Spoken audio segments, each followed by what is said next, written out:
friends, welcome back to my channel. If you're new here, please subscribe my channel for more videos. आज हम बात कर रहे हैं चैप्टर 1 इंडियन कॉन्ट्रैक्ट एक्ट की चैप्टर 1 की, जो सेक्शन 3 से लेकर 5 तक आज समझाऊंगी। तो फ्रेंड्स, इस वीडियो में स्टार्ट करते हैं। जो चैप्टर 1 का जो स्टार्ट है वो है of the communication, acceptance and revocation of proposals. तो प्रपोजल्स क्या है, इसके बारे में सारा इस चैप्टर 1 में बताया गया है।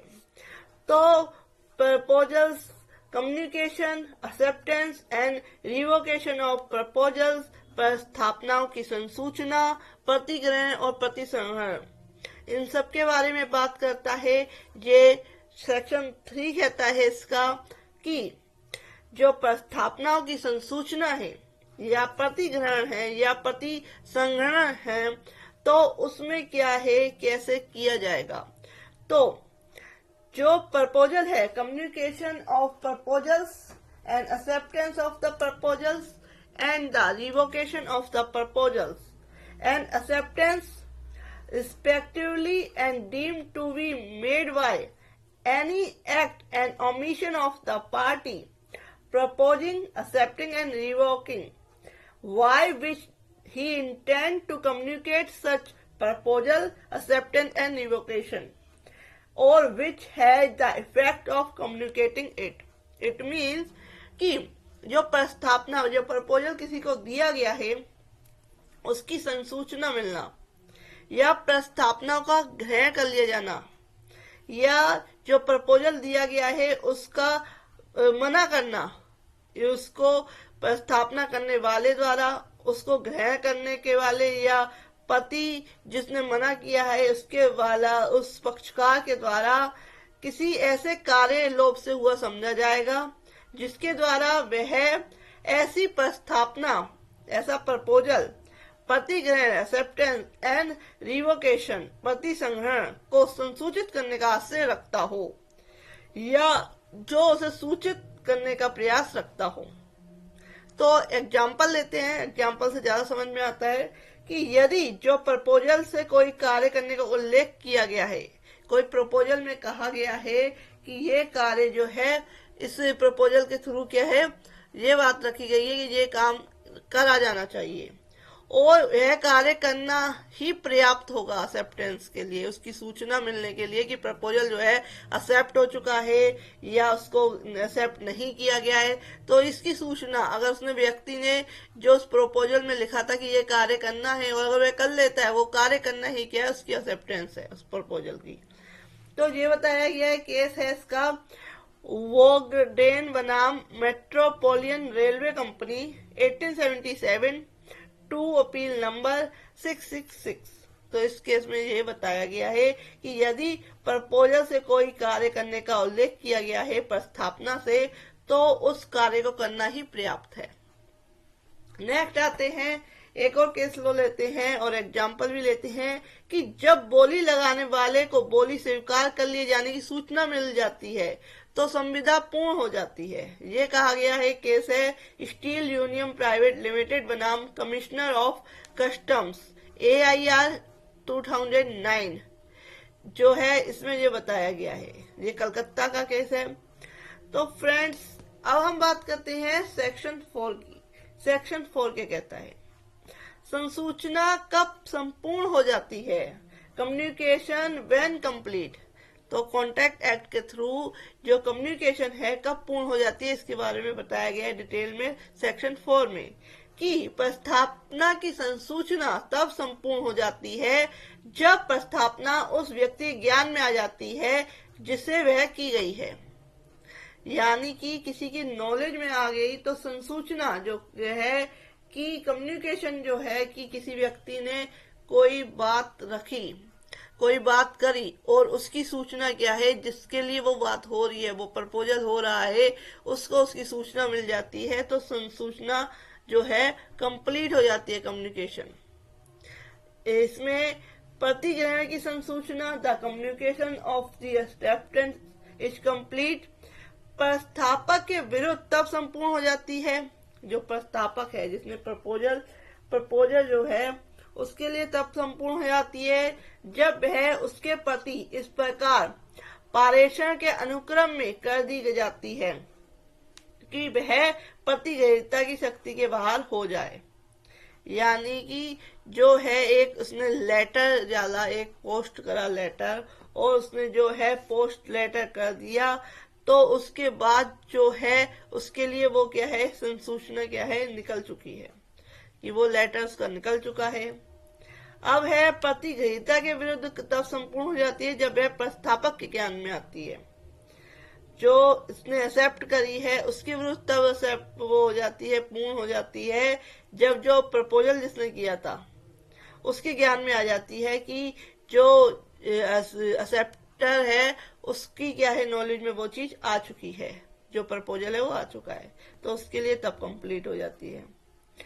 प्रतिसंग्रहण की सूचना जो, यानी अगर उसको मना कर दिया गया है तो उसे करने वाले व्यक्ति के विरुद्ध तब संपूर्ण हो जाती है जब वह उस व्यक्ति के प्रति जिससे प्रतिसंग्रहण किया गया है इस प्रकार पारेषण के अनुक्रम में कर दी गई है कि वह जिस व्यक्ति की शक्ति के बाहर हो जाए जो उसे करता है, तो उस व्यक्ति के विरुद्ध जिसने प्रतिसंग्रहण किया है, रिवोकेशन किया है, तब संपूर्ण हो जाती है जब वह उसके ज्ञान में आती है।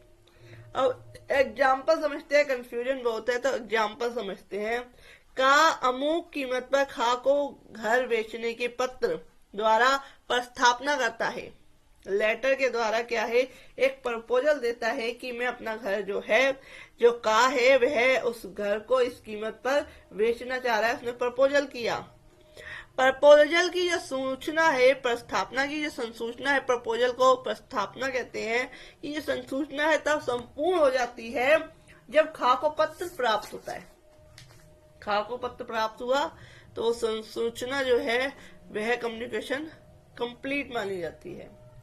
नेक्स्ट एग्जांपल लेते हैं कि का की प्रस्थापना का खा डाक से भेजे गए पत्र को प्रतिग्रहण करता है। प्रतिग्रहण की संसूचना यानी कि का की जो प्रपोजल का जो खा डाक में भेजे गए पत्र से क्या है, उसे एक्सेप्ट करता है, उस लेटर से उसे मिलता है कि ये प्रपोजल आया है का की तरफ से, तो प्रतिग्रहण की संसूचना जो है, जो एक्सेप्टेंस की संसूचना का के विरुद्ध जो ए है उसके विरुद्ध तब संपूर्ण हो जाती है जब पत्र डाक में डाल दिया जाता है। खा के विरुद्ध तब संपूर्ण हो जाती है जब का को पत्र प्राप्त होता है। यानी कि ए के विरुद्ध तब हो गई जब पत्र डाक में डाल दिया गया, और बी के विरुद्ध जब हो गई जब का को पत्र प्राप्त हुआ। तो इस तरीके से अब नेक्स्ट एग्जांपल लेते हैं कि का अपनी प्रस्थापना का प्रतिसंग्रहण तार द्वारा भेजता है कि वह उसने रिवोकेशन का जो है तार जो है भेज दिया कि मैंने ये एक्सेप्ट नहीं करना प्रपोजल। तो का के विरुद्ध जो प्रतिसंग्रहण है, रिवोकेशन है, वह तब संपूर्ण हो जाता है जब तार प्रेषित किया गया है। खा के विरुद्ध कब होगा, जब प्रतिसंग्रहण तब संपूर्ण हो जाता है, रिवोकेशन तब संपूर्ण हो जाता है जब खा को तार प्राप्त होता है। अब खा अपने प्रतिग्रहण का प्रतिसंग्रहण तार द्वारा करता है। खा का प्रतिसंग्रहण खा के विरुद्ध तब संपूर्ण हो जाता है जब तार जो है प्रेषित किया जाता है, और का के विरुद्ध तब जब तार उसके पास पहुंचता है। तो इस तरीके से क्या है, कम्युनिकेशन कब कंप्लीट होती है, ये सारा कुछ इस जो है सेक्शन में बताया गया है। अब देखते हैं कि कम्युनिकेशन व्हेन कंप्लीट, संसूचना कब पूर्ण होती है। इसके कुछ नोट्स दिए हुए हैं कि किसी प्रस्ताव की संसूचना तब पूर्ण होती है जबकि वह उस व्यक्ति के जिसको वह आश्रित है ज्ञान में आती है। प्रस्ताव किसी निश्चित व्यक्ति के लिए सदैव नहीं होता, किंतु यह आवश्यक है कि निश्चित व्यक्ति द्वारा स्वीकृति प्रदान की गई हो। ये ऐसा कहा गया है लालमन शुक्ला बनाम गौरी दत्त 1913। इसके बाद में 11 ALJ 489 में। नेक्स्ट आते हैं कि विज्ञापन द्वारा प्रस्ताव किया गया है, ऑफर थ्रू एडवर्टाइजमेंट, तब क्या ये संसूचना या कंप्लीट होगी। विज्ञापन एडवर्टाइजमेंट द्वारा प्रस्ताव पूरे विश्व को किया जाता है, किंतु यह प्रतिज्ञा तभी होती है जब यह निश्चित व्यक्ति द्वारा स्वीकृत हो। ये है कार्लिल बनाम Carbolic smoke ball company 1893 1 QV256 case में ये कहा गया। नेक्स्ट आते हैं कि डाक द्वारा संसूचना जो है कम्युनिकेशन थ्रू पोस्ट कब है कंप्लीट होती है, जहां प्रस्तावक या स्वीकारकर्ता भिन्न स्थान के हैं, जहां जो प्रपोजल है और जो इसको ने एक्सेप्ट करना है उस प्रपोजल को अलग अलग स्थान पे रहते हैं तथा प्रस्ताव या स्वीकृति डाक द्वारा की जाती है।